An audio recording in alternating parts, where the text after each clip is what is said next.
الحمد لله رب العالمين والصلاة والسلام على سيدنا محمد الأمين وعلى آله وصحبه ومن تبعهم بإحسان إلى يوم الدين. اللهم اجعل نياتنا خالصة لوجهك الكريم. La question 133. Comment est éliminée la najasa du chien et du porc? Je vous rappelle qu'on est en train de parler dans le fiqh selon l'imam Shafi'i. إذا نحن نتكلم في الفقه وفق مذهب الإمام محمد بن إدريس الشافعي رضي الله عنه الذي ولد بغزة وقيل عسقلان، وأصلا غزة وعسقلان بيطلقون على يعني أحيانا تطلق على غزة على عسقلان. مذهبه الأول il est né à Gaza, Mohammed ibn Idriss Shafi'i, et il a été à Bagdad, il a appris là-bas, il a fait la première école à Bagdad, et lorsqu'il a été en Égypte, il a eu une autre école. Lorsqu'il a été en Égypte, il y avait la majorité des gens là-bas étaient malikites, et par la suite sont devenus la majorité shafi'ites. Actuellement, il y a beaucoup de hanafites, puisque comme l'Empire ottoman a dominé la région là-bas, alors les Ottomans étaient hanafites, alors c'est pour cela on comprend pourquoi il y a beaucoup de hanafites encore en Égypte. Alors, selon l'imam Shafi'i, il y a une najasa forte, on dit celle du chien et du cochon. La najasa du chien est éliminée en lavant l'endroit rendu impur 7 fois, dont une avec de l'eau mélangée avec de la terre purificatrice, comme ça a été dit dans le hadith. إذا ولغ الكلب في إناء أحدكم فليغسله 7 مرات إحداهن ممزوجة بالتراب. Hadith rapporté par le Bukhari et Abu Daoud. إذا ولغ الكلب في إناء أحدكم فليغسله 7 مرات إحداهن ممزوجة بالتراب. Si le chien s'abreuve du récipient de l'un d'entre vous, alors qu'il le lave 7 fois dans une mélangée avec de la terre. C'est-à-dire, il faut avoir une avec la terre, que la terre fait changer l'eau et on verse. Al-muzilatu lil-ayn wa in ta'addadat hiya wahida. Lorsque je lave, première fois, 2 fois, 3 fois, 4 fois, 5 fois, c'est là où j'ai enlevé les caractéristiques, la couleur, l'odeur, le germe, la quantité. Alors, les 4-5 que j'ai fait, pour enlever la substance, pour enlever les caractéristiques, la couleur, les traces, tout ça, ça compte une. Et après, il faut ajouter 6, dont une avec la terre. Dont une avec la terre.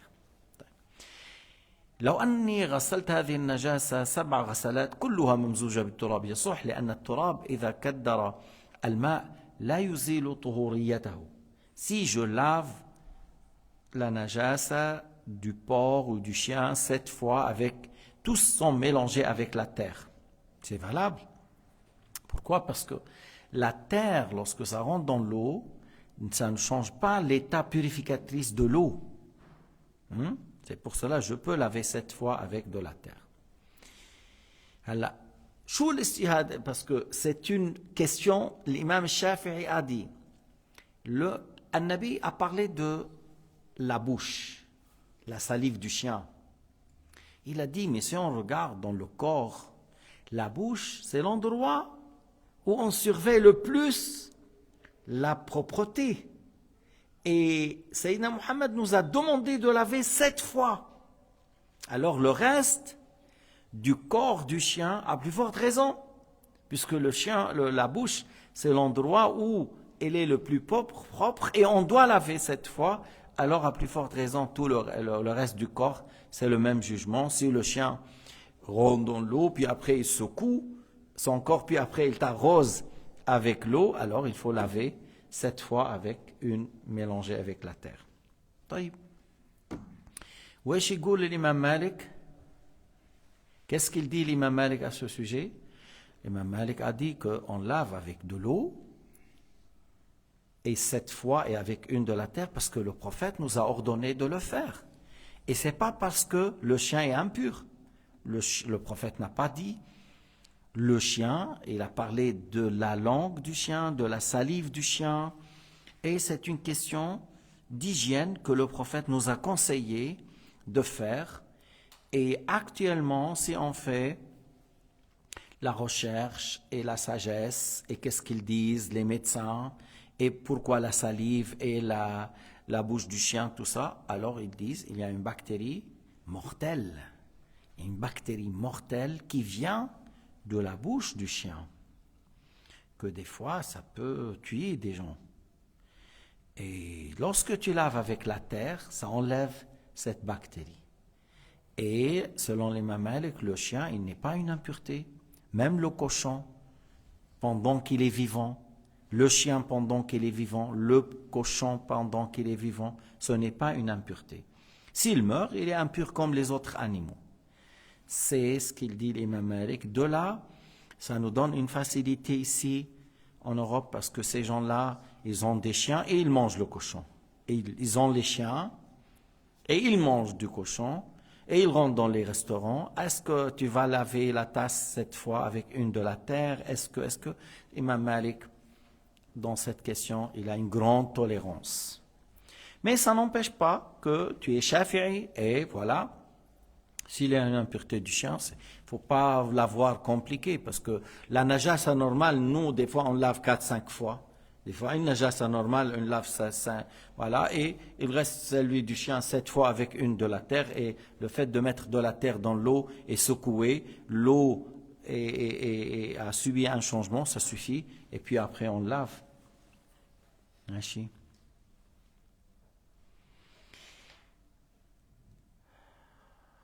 Et comment il a dit alors Shafi'i pour le porc? Le chien, on a compris, il y a le hadith, mais le porc, Shafi'i قال الخنزير أسوأ حالا من الكلب. C'est par analogie. Si on doit laver cette fois de l'impureté du chien, le porc est pire que le chien. Alors, à plus forte raison, il a dit, il faut le laver cette fois par analogie avec le chien. طيب, maintenant on نحكي على الكلب. هل يجوز أن يكون للإنسان عنده كلب? Puisqu'on parle du chien, est-ce que c'est valable d'avoir un chien? Un chien pour la chasse, oui. Un chien pour surveillant de la maison, garde, un chien garde ou gardien, oui. Un chien pour le troupeau, oui. Et il fait des fois, le chien pour le troupeau, il fait le travail de 3-4 bergers. Il tourne, il ne laisse pas un brebis ou un mouton qui sort. Un chien pour le salon et un chien pour le bain, ou un chien pour la chambre à coucher, non.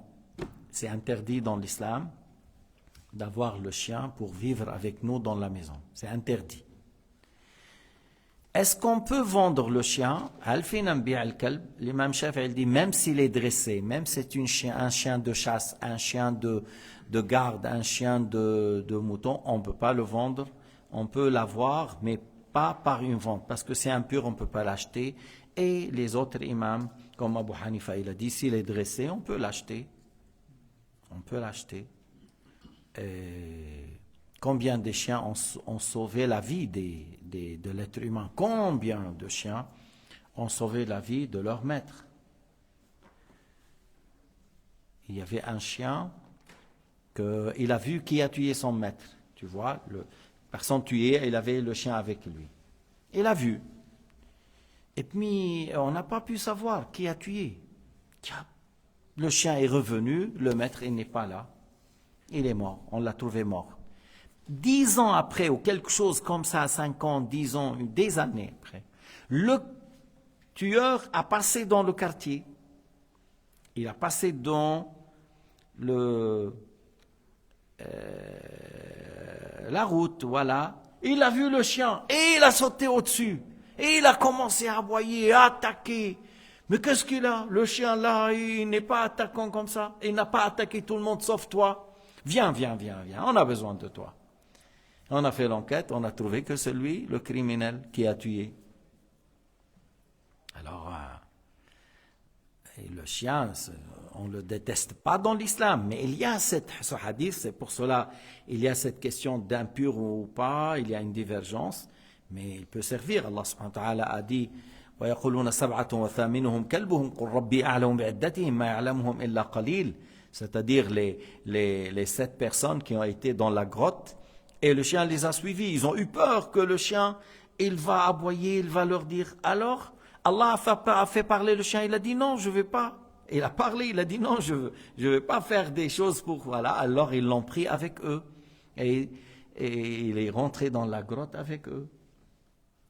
Une question pour les personnes, par exemple, aveugles qui ont un chien qui... Bien sûr, mais si le chien pour la garde, on peut avoir... Qu'est-ce qu'on dit pour un chien qui indique le feu vert, feu rouge, il faut arrêter, il peut aider les aveugles, bien sûr, on peut. Ah, ok. Alors maintenant, à la maison, pour aider l'aveugle, et on le ramène à la maison. Alors moi, je ne réponds pas à cette question, on va poser la question. Mais, encore une chose, on ne peut pas laisser un héritage pour un chien. Parce que, voilà, on a entendu, certains ont laissé 20 millions. 1 million pour un chien, qu'est-ce qui se passe là? Oui, oui, tu as été à Paris. À Paris, il y a un cimetière pour les chiens, et il y a un cimetière pour les êtres humains. Regarde là-bas. Là, il y a beaucoup de monde, va et vient, voilà, tout le monde va dans le cimetière des chiens. Et là, le cimetière des humains, voilà, il n'y a personne. Non, mais quand même, tu as vu ici, des fois, ils prennent 2, 3 chiens. Pourquoi? Parce que le chien, il est fidèle comme animal, ne trahit pas. Rarement, des fois, les chiens, je ne sais pas qu'est-ce qui leur arrive, ils tuent, hein, celui qui, des fois, rarement.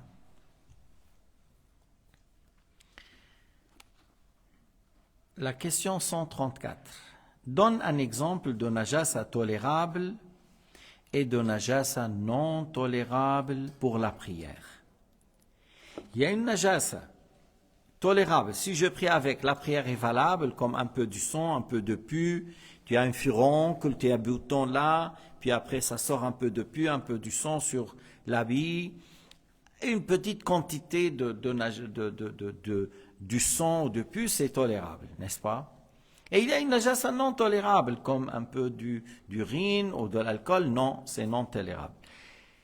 Alors, il a posé la question, lorsqu'on dit tolérable, que ça veut dire? Alors, il a dit, parmi les najasa tolérables, il y a le sang de sa propre blessure, ou un peu du sang de l'extérieur, mais peu. Un peu du sang de l'extérieur, c'est une... Sayyidina Omar, radiyallahu anhu, il était dans la prière lorsqu'il a été poignardé par le mage adorateur du feu, un adorateur du feu qui a tué Omar, qui a une tombe à visiter en Iran. Les chiites, ils visitent celui qui adore le feu, parce qu'il a tué Omar. Et parmi les najasa non tolérables, il y a la grande quantité du sang d'autrui. Alors maintenant, lui, il est tué à Médine. Ça m'étonne qu'ils l'ont transporté en Iran, mais il paraît qu'ils ont fait quelque chose à son nom. Et ils ont fait une écriture comme quoi il a fait plaisir à la famille du prophète lorsqu'il a tué Omar. Et Omar, c'est un grand calife, comme le prophète s'est marié avec sa fille, et lui, il s'est marié avec la petite fille du prophète. Omar, il s'est marié avec la petite fille du prophète Mohammed, sallallahu alayhi wa sallam, la fille de Fatima Zahra, qui s'appelait Kulthum. Alors, parmi la najasa non tolérable, il y a la grande quantité du sang d'autrui. Lorsqu'il t'a dit grande quantité du sang d'autrui, c'est-à-dire la petite quantité est tolérable. La grande quantité du sang d'autrui, c'est non tolérable. L'urine, c'est pas tolérable. Les sels, c'est pas tolérable. L'alcool, c'est pas tolérable. La najasa du chien et du cochon, non tolérable. Voilà.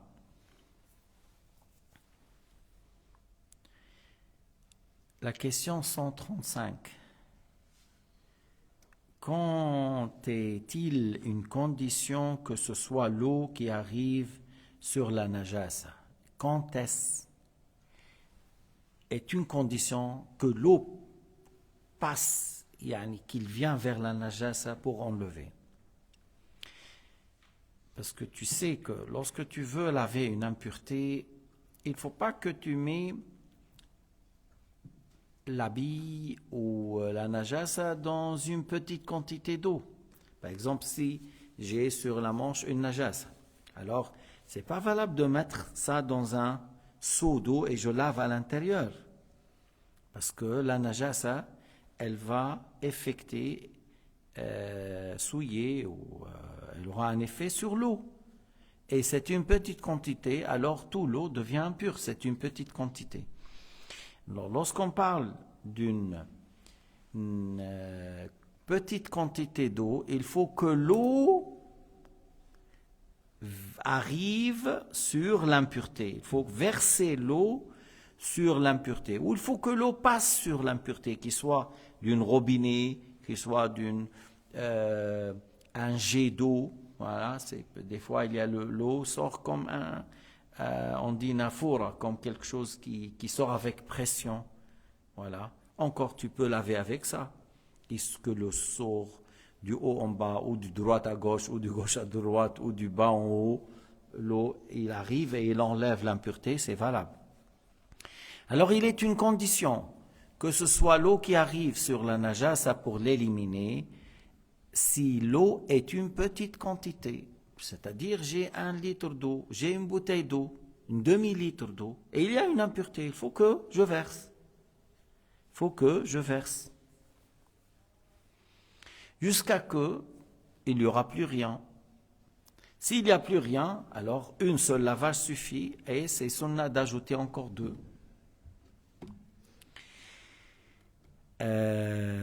C'est-à-dire inférieur à 2 qulla. Lorsqu'on dit une petite quantité, c'est l'eau qui est inférieure à 2 qulla. 2 qulla, c'est 192, 192. Moins que ça, c'est une petite quantité. 192 et plus, c'est la grande quantité. Et on a dit, c'est une chose rapportée dans le hadith. C'est pour cela on dit 2 qulla, c'est-à-dire 2 grands jarres, que ça a été mentionné dans le hadith, et on a regardé qu'est-ce qu'elle peut avoir comme quantité d'eau, c'est 192, puis après on dit c'est un trou cubique de 1/4, une coudée et 1/4 dans les 3 dimensions. Dans les 3 dimensions, c'est une coudée et quart. Voilà, et si tu remplis ça, ça va te revenir à peu près à 192 litres. Dans le cas de la grande quantité, à savoir la quantité d'eau qui atteint 2 qulla ou plus, il n'est pas une condition qu'il arrive sur la najasa pour l'éliminer, c'est-à-dire si on parle d'une grande quantité, je parle par exemple de 100 litres, 1000 litres, 10 000 litres, le lac de Lausanne, la Méditerranée, mer Noire, et tu as mis une najasa dedans, tu peux laver. Bien sûr, c'est la grande quantité. C'est la grande quantité. Et la grande quantité d'eau, elle est toujours pure et purificatrice tant qu'il n'a pas subi un changement. Tant qu'il n'a pas subi de changement, c'est pure et purificatrice. إذن الماء الكثير طاهر مطهر ما لم يتغير فإن تغير بالنجاسة كان نجسا وإن تغير بغير النجاسة كالحليب والسكر فهو طاهر غير مطهر. L'eau, la grande quantité, s'il a eu un changement par l'impureté, il est impur. La grande quantité. Il a eu un changement par l'impureté, il est impur. Et il a eu un changement par quelque chose qui n'est pas une impureté, comme le lait, le sucre, le miel, le vinaigre, alors c'est pur mais pas purificatrice. Et s'il a eu un changement par quelque chose qu'on ne peut pas l'éviter, parce qu'il sort l'eau à l'intérieur de la terre, il y a le soufre, il y a d'autres métaux qui font que la couleur de l'eau est jaune. où la couleur de l'eau est rouge et l'odeur de l'eau, il y a de l'eau déjà, elle est bien pour le corps et pour la peau, parce que là où il sort, il y a ces métaux qui ont là et qui font que l'eau, elle est bénéfique pour telle et telle chose. C'est de l'eau pure et purificatrice. Pourquoi? Parce que ce changement, on ne peut pas l'éviter. On ne peut pas séparer ou empêcher l'eau d'avoir ce changement. Ou l'eau qui passe dans les forêts, il y a beaucoup des feuilles, des arbres qui tombent par la suite, l'eau devient noire. Oui, elle est pure et purificatrice parce que c'est un changement qu'on ne peut pas l'éviter. Alors, la petite quantité d'eau, il faut que l'eau passe sur l'impureté pour enlever, et si c'est une grande quantité, il n'y a pas de problème.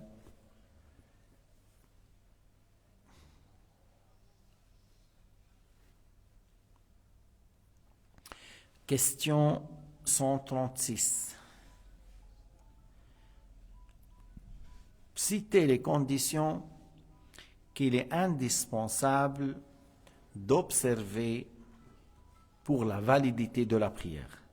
C'est comme il nous dit qu'il a terminé le chapitre de la purification et là il commence à parler du chapitre de la prière. لما بدأ يقول ما هي شروط صحة الصلاة, c'est quoi les conditions de validité de la prière? Ça veut dire il a terminé par cette question qu'on vient de l'aborder, toutes les questions les questions dans la science obligatoire au sujet de la purification. Et pourquoi il a parlé de la purification avant la prière? Parce que la purification pour la prière, c'est comme la clé. Si la purification n'est pas valable, la prière n'est pas valable.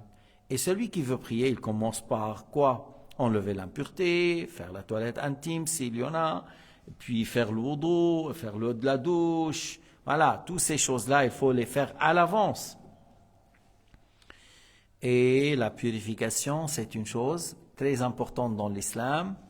Allah Ta'ala a dit dans le Coran Karim au sujet des musulmans qui priaient dans la mosquée de Quba à Médine, فيه رجال يحبون أن يتطهروا والله يحب المطهرين.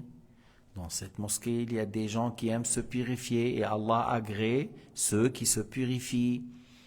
Ou la purification, là, eux, ils utilisaient les pierres, après ils utilisaient l'eau dans les toilettes intimes. Ils avaient de l'eau plus que les autres. Alors, c'est comme lorsque ils voulaient faire la toilette intime. Ils utilisaient les pierres et après ils utilisaient l'eau. Et c'est la meilleure manière de la toilette intime. Actuellement, tu peux utiliser les papiers. Après, tu utilises l'eau. C'est la meilleure manière de faire la toilette intime. Et de là, Allah Ta'ala a loué ces gens qui prient dedans et il a spécifié qu'est-ce qu'il y a. C'est des gens qui se purifient. Et dans le hadith, on a déjà cité le hadith At-Tuhur Shatrul Iman. At-Tuhur, la purification, que ce soit le ghusl, le wudu, enlever l'impureté, ça englobe tout ça. C'est la moitié de la foi. Où on dit ce qui est voulu par l'Iman, c'est la prière. Et la purification, c'est une partie de la prière. Si la purification n'est pas valable, la prière n'est pas valable. Et que c'est une bonne chose que le croyant maintient le wudu, et c'est une bonne chose que le croyant maintient une bonne odeur. Surtout lorsqu'il va se réunir avec les musulmans dans la mosquée, par la prière en groupe, la prière de l'Jumu'ah, Qiyam Ramadan, alors c'est bien de surveiller la propreté, la pureté et une bonne odeur et des jolis habits. Pourquoi? Je viens à la mosquée, je viens prier, je vais faire une obéissance. Là, c'est recommandé, très recommandé, un bel aspect, une bonne odeur, un bon état de pureté et propreté.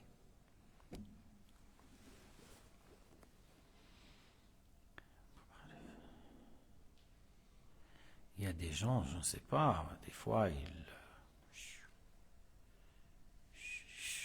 lorsqu'ils se douchent, c'est la fête. C'est-à-dire chaque quelques mois. Waouh, c'est dur. Les conditions de validité pour la prière. Les conditions de validité de la prière sont, premièrement, l'islam.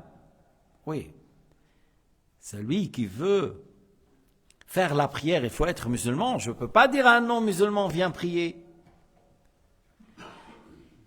Mais si quelqu'un, il croit que Dieu est le monde, il y en a des gens qui se disent soufis, qu'ils croient que Dieu est le monde. Le monde, ils disent, c'est Dieu. Ils disent, il n'y a que Dieu qui existe. Toute chose que vous voyez, c'est Dieu.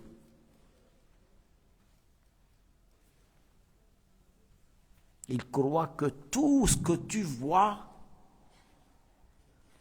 la terre, les cieux, le soleil, la lune, les montagnes, les arbres, les chiens, le cochon, tout, c'est Dieu.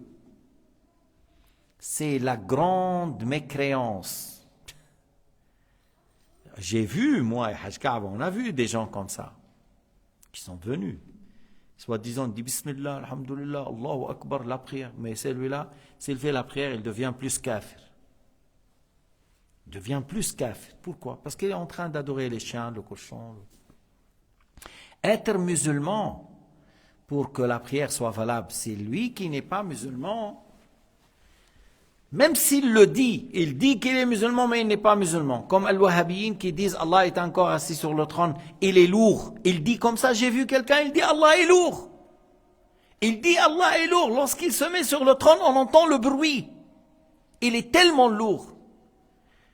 Ibn Taymiyyah, il a rapporté la parole de Saïd ibn Uthman Ad-Darimi, c'est un mujassim. Ibn Taymiyyah, il rapporte sa parole et il apprécie ce qu'il dit. Il dit, lorsque Allah se met sur le trône, les anges tombent à genoux. Les anges tombent à genoux. C'est lourd, ils n'arrivent pas à le porter. Ils tombent à genoux.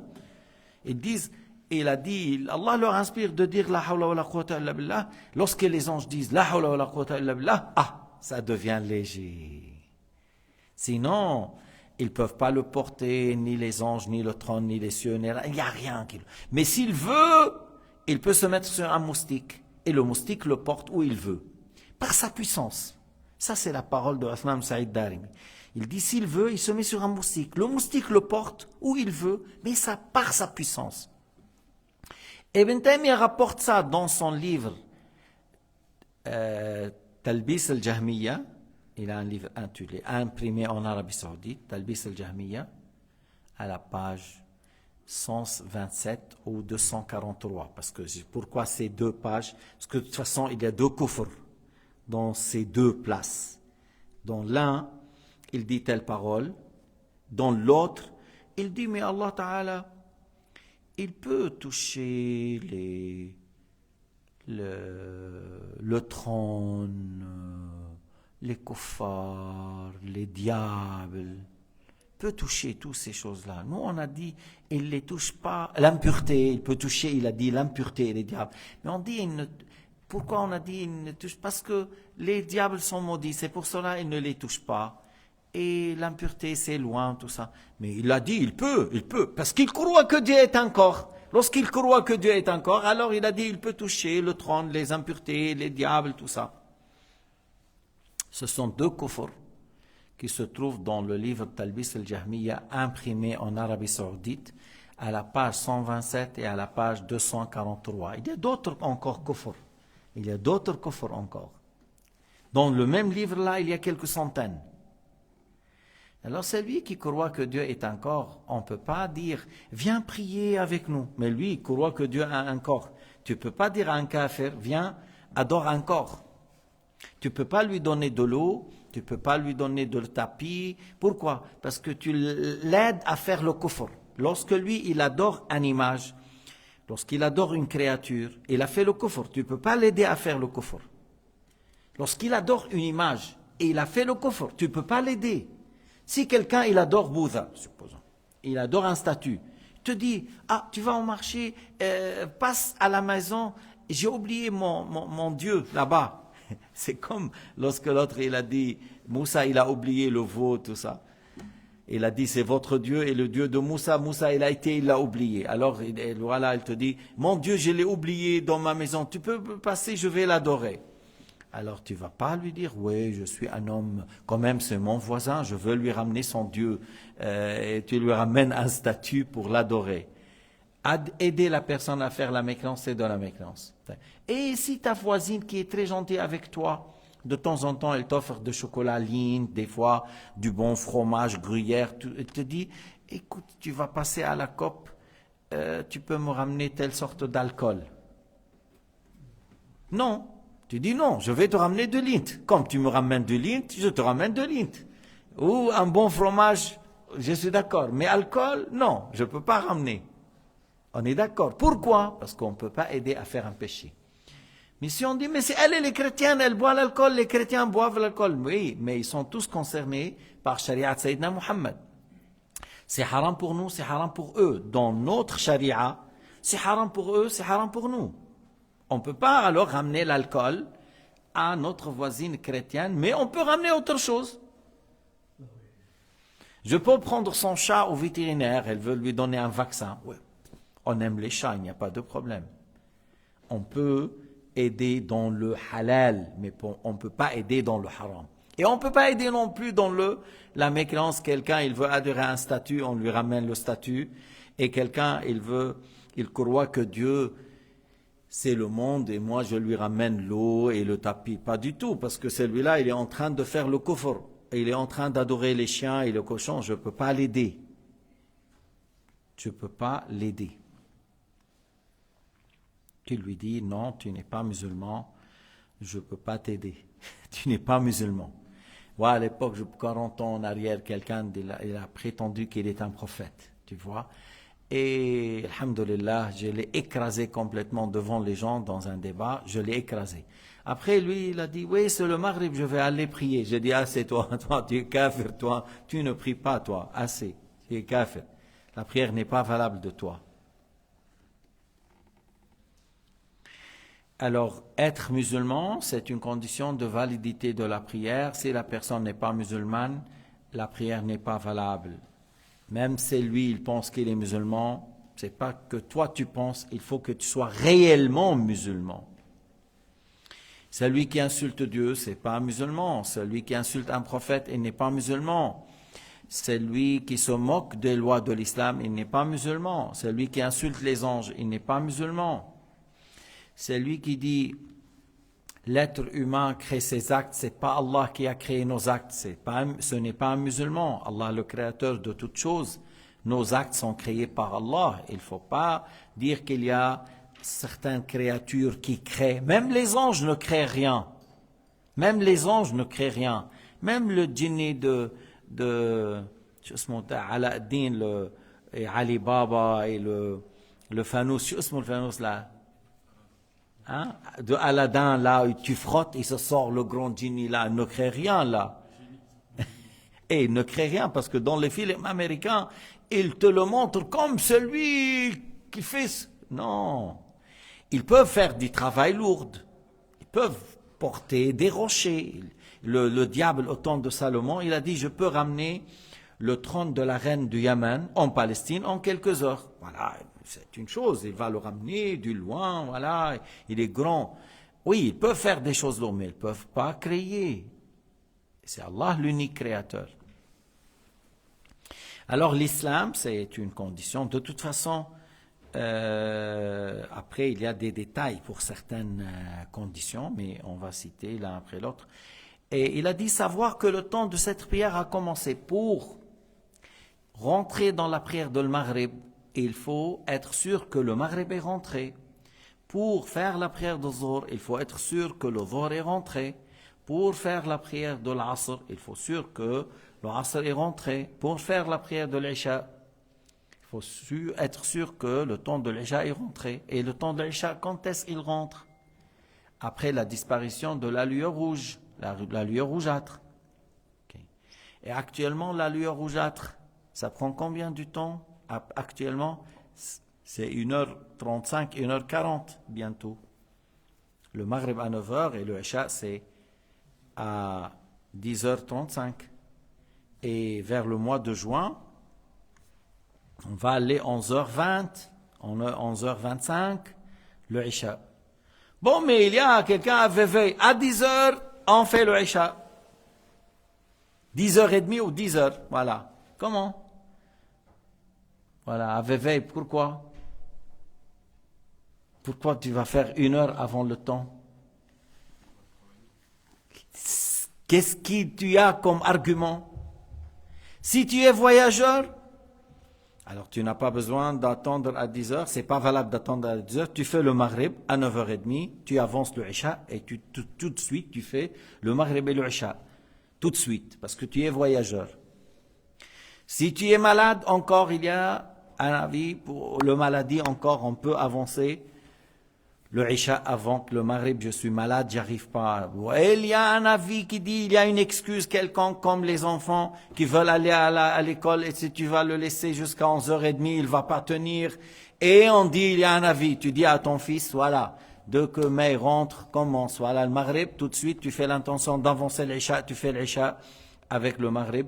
Et Ibn Abi Layla et Ibn al-Munzir, voilà, il y a des avis qui tolèrent, mais pas le Isha en 2 rak'at, 4 rak'at.